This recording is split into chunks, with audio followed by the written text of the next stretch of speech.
back to a better world. This is your host, Mitchell J. Rabin, and I'm very glad you're joining us again today. Today we are going to continue with an interview that was done very recently in New York City with one of the leading physicists really of the world, certainly one of the most passionate that you'll come across, and that is Nassim Haramein. And Nassim lives in Hawaii. He works with a team of scientists through something called the Resonance Project. And I'd recommend that you go to www.theresonanceproject.org and you'll see some pretty amazing things. Nassim has been teaching really across the country and elsewhere for quite some time, sharing his elevated understanding of physics and its application in the real world setting, especially to the times in which we're currently living. A lot of his work shows the through line, if you will, through physics of ancient civilizations to our own and the intelligence and where it came from of those headsets, those civilizations, as well as God knows everywhere else that we haven't yet spoken of. So, enchanté. Enchanté. Pleasure to have you. Great to be back. I'm so glad. I'm so glad. So we've reached a heightened pitch here, Nassim, about the application of your thoughts and the physics that you've laid out to the, let's say, the correction to complete the feedback loop that has been, in a sense, harmed or distorted over time. Right. And you're saying that technologies can develop out of your understanding of physics that can help to set aright, if you will, on balance again, man's relationship to nature, to the earth herself, and therefore the earth herself to the larger systems in which she lives. Right, exactly. Can you speak to that a little bit? Right. Well, we've been moving in the direction of, in our society, of this concept that we are somehow separated from the rest of the universe, that we're not part of nature, but that nature is there for us to use and so on, and in bizarre Cartesian concept. Yeah, and in some ways, abuse, and I think it's a natural step in the evolution of a society. But now we've reached a point, and this point is a combination of many things. It's a natural cycle, that comes from a natural movement of our solar system inside the galaxy, which brings about changes that forces humanity to move forward and extend their thought into a deeper level of understanding of nature.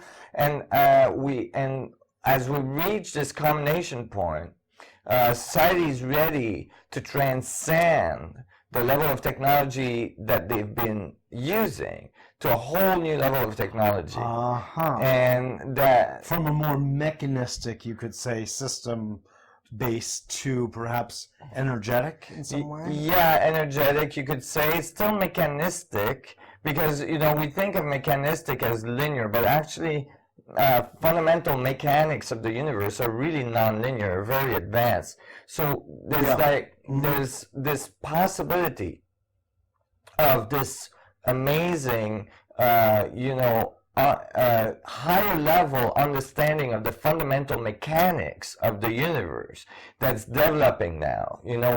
We've had a fractured science on our planet. We've had a science that has constantly tended towards breaking things into pieces, thinking that if they could understand every piece, when they put the piece together, they would get a whole. But that's not quite the way it works. In fact, one must understand the whole conceptually and then derive the pieces. Exactly. And the word analysis from ancient Greek means to break down essentially into discrete parts. Right. But we all know that when you put it back together, Humpty Dumpty, etc., it doesn't work the same way. That's right. There's a synergy from all the systems put together. There's a morphogenic field, and so on. Exactly. And so that is necessary. And we're learning about that now. We're learning about well, not so much what differentiate one piece from the other, but what actually is common to all pieces, what's common Yes. to the structure of space-time and reality, and how, you know, it interacts with us, and what's common between all humans, what's common between the humans and the universe, and we're actually finding our true place in the universe. Yes. And as a result, then there is technology that mirrors that level of understanding that can come out, that can emerge You from could it. say sort of like in ancient Egypt, ancient India actually, where we have documentation of flying machines. Mm-hmm. Ancient China going back 10,000 years ago, where they had extraordinary technologies. And of course, Atlantis. Right, and Atlantis and Lemuria and all these very, you know, most of these traditions that talk about this can be found all around the world, and and not only is there traditions and monument and writings and, you know, courtesies and all this stuff, but there's actually monuments, you know, that can be found all around the world that are like the monoliths that you made reference to, Stonehenge, right, pyramids in South America, Central America, and Egypt. Yeah, China and Japan, you know, and all this. And so there is evidence that, you know, there was a hiccup somewhere.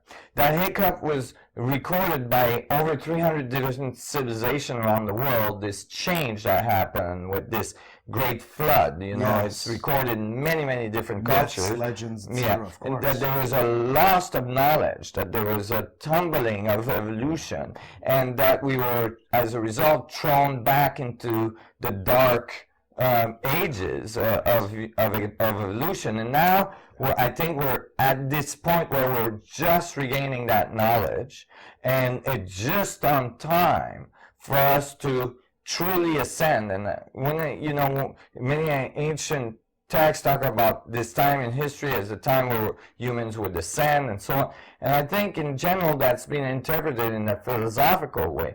I actually think that it's actually literal, that we're going to learn to use the structure of space-time, the vacuum structure, and so on, to create energy and to curve space-time, to create gravitational field, and literally ascend, literally get off the surface, which would get off our butts, right, and which would typically, you know, if we can do that, it doesn't mean that everything would come off the surface. You know, we would have centers on the surface. It means that we would have potential, as in, you know, levitation. Right. It's time for things to get a bit lighter anyway. That's right.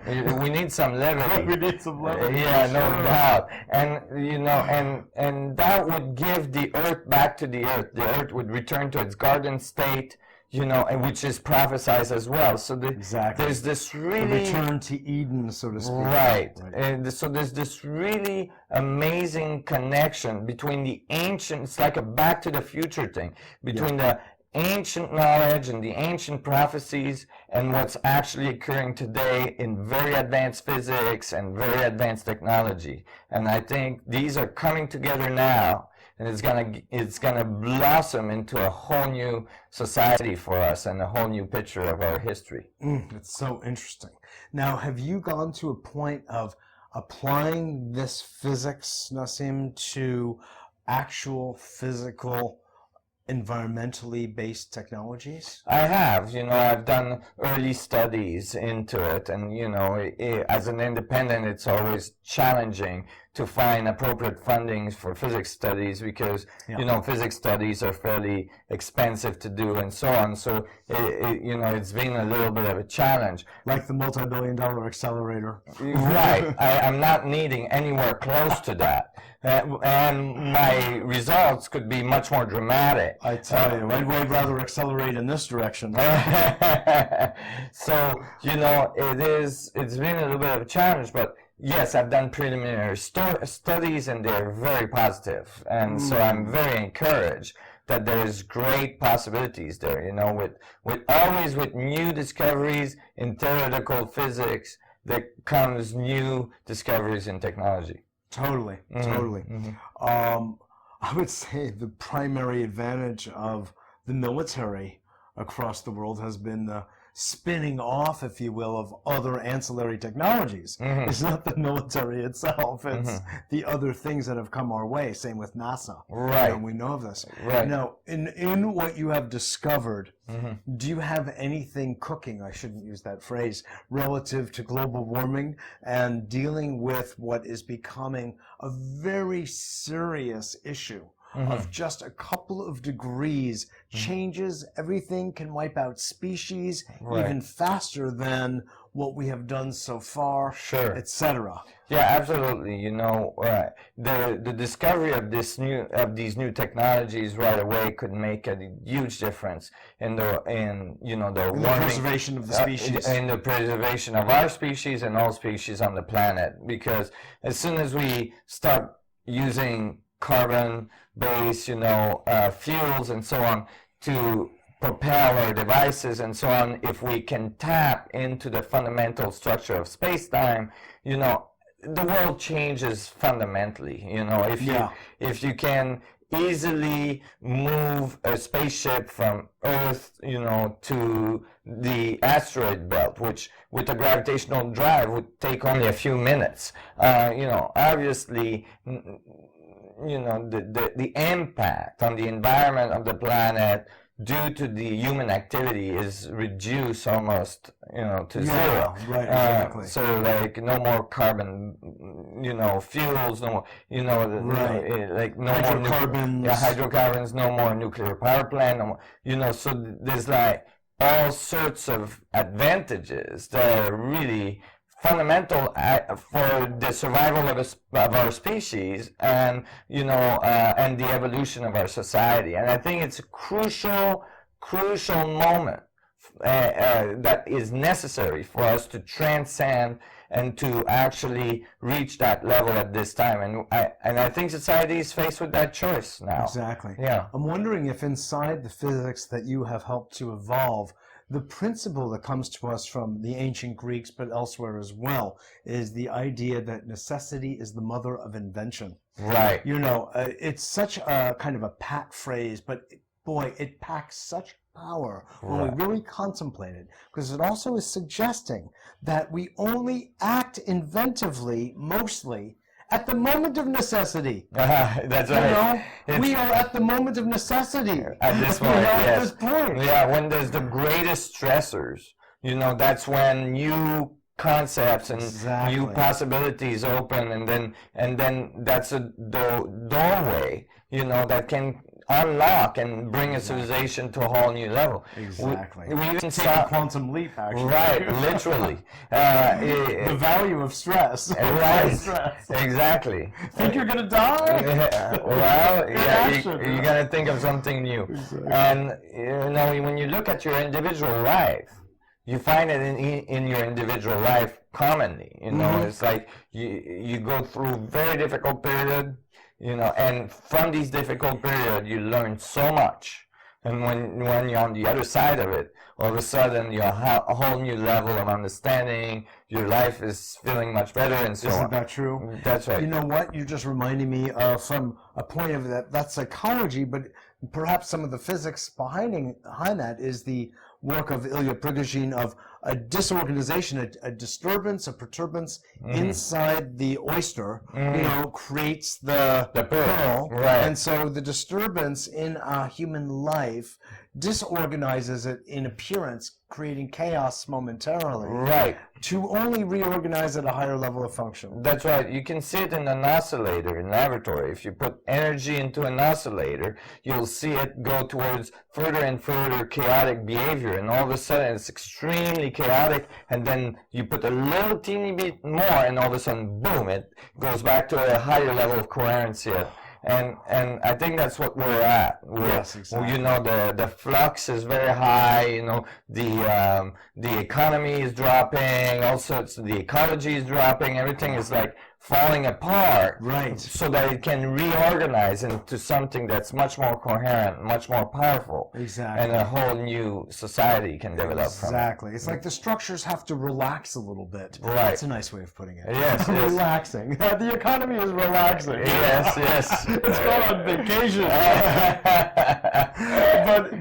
that is, the elements are there for the restructuring at a higher level of evolutionary organization. Right, So, and it's driven by the necessity, the needs to, you see it even in the evolution of microbes early on this planet. At one point, microbes were monocellular systems, Sure. and they produced a lot of pollution in their world, which at the time was oxygen, and and they were all dying from oxygen and carbon deprivation, and so they were, they almost went to extinction, very, very close, and then eventually some of them started to collaborate. Instead of being in competition with each other, they started to collaborate. They started to work together and make multicellular systems that could breed the oxygen, right? And that's how evolution flourished, right? But it had to go to that very edge of the stressors being at a very maximum, intense level before the collaboration occurred, and we're learning to collaborate. This is brilliant. I now understand that we owe a deep debt to our microbe ancestors. Yeah, we're still carrying them around. Hold them in our gut. Yeah, millions and millions of them, billions. But what's also interesting, and of course I know you're very aware of this as you're speaking it, but what that really does, Nassim, is outline a mode of social behavior for humans modeled on the microbe, which is one of cooperation and collaboration. That's right. Contradistinct from competition. Competition. Which kills. That's right. Which reduces the coherency and reduces the synergy that can emerge from collaboration. Exactly. Yeah, and that's really and of course crucial. This is what we're suffering from planetarily right now, is there is so great a lack of collaboration and cooperation and communication, and symmetrical thinking and synergistic thinking and action. So everybody is opposed, diverse, distracted, and incoherent. Right. And but as you see all these stressors increase, you're starting to see countries and political systems and financial systems starting to collaborate better, starting to communicate better, and you're actually starting to see the shift happening. And as we do that shift, as well, we start to realize that more we feed some of this more positive, more communal energy to our planet, more our planet is going to be able to feed us back, health and sustainability and appropriate behaviors and so on. Exactly. It sort of reminds me of, I believe he was a Swiss philosopher, Friedrich Nietzsche, who said, if it doesn't kill you, it builds character. Right. That's for sure. And you're in a good lineage. Yeah, and when and so out of that comes a new understanding of the physics that actually sustains us. And because as we start to work better with nature, as we start to collaborate, as we start to understand the cycles of nature better, we start to understand the physics of our fundamental existence better. We start to understand our place in this amazing world works of nature that we're a part of, through the singularity of our existence, through every atom that we're made of, having this infinite potential within, which many masters talked about in ancient civilization.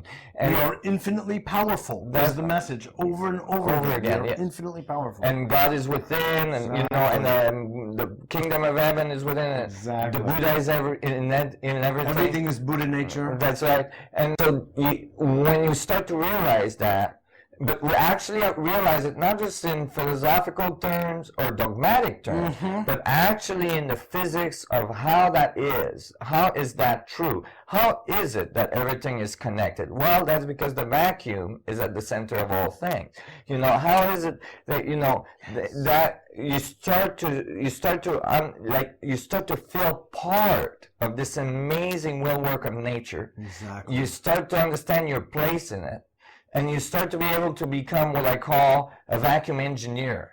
You start to become aware that you're feeding information to the vacuum, and that the vacuum is feeding information back to you. Exactly. Or what the ancient called the void or stillness, and so on. Exactly. And when we understand that feedback, we become co-creator to our common reality. We're actually tapping into the source of the universe. Right. Is it. And That's it right. is within us. That's Yes. where we do the tapping. And it's very powerful. Because we are the universe. We're not, as you well said, not separate from. No. Now, intellectually we can say we are one and, there's no separation. But to actually get that, to Right. rock it in the body. Right. Because that's the action. That's Exactly. where it happens. That's right. To experience it. Yeah, exactly. To experience it. Yeah. To experience it demands that actually the cognitive mind understand the mechanics on how is that true.